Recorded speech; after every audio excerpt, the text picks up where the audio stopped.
ai wallahi yariyar ta gidan manya ce ni ba fa anguwa wallahi anguwa kai ni ai tunda nake ban taɓa yin bujura ina kirata da Allah kirata ni ba ne da ba ai na san kai da kullum matsala kake na rashin zaduwa ka saba sace kajin mutane kana cewa kirata da Allah shafshaf sauri da Allah wallahi haka ne shi sa Allah nake jin daɗin tafiya da kai ai wannan har kalla yau za a buga ta irin da duman nan ce ta tura ko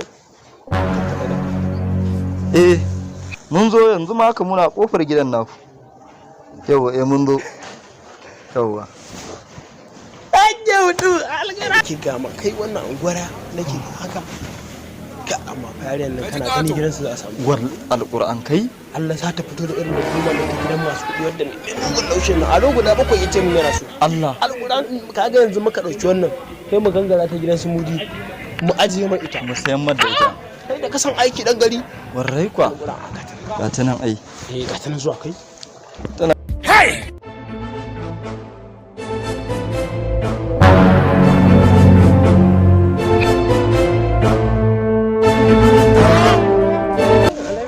Amma alaikum salam. Sannun ku da zuwa. yawwa san Ka ji ƙato. Ya hanya. wallahi lafiya kalau Dan kyara. Ikon Allah. ikon gaske Ni bari in dage daga nan. Ka zauna ka zauna ko? Ka ji ƙato. Ni da duma mutum kai kadai. Ka dan matsa mana. Ka Zauna. Allahu akbar. Allah sai ki. Na yi wancan bari ina so.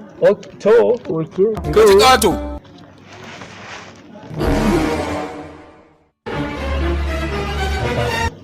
Kasuwar ta yi daidai wallahi ta Allah. Kaga? Ka ji ƙato. Mu ma mu samu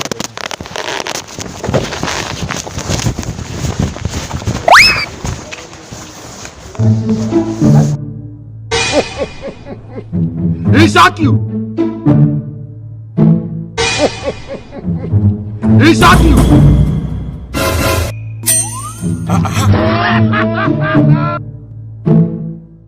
To ina sallayar.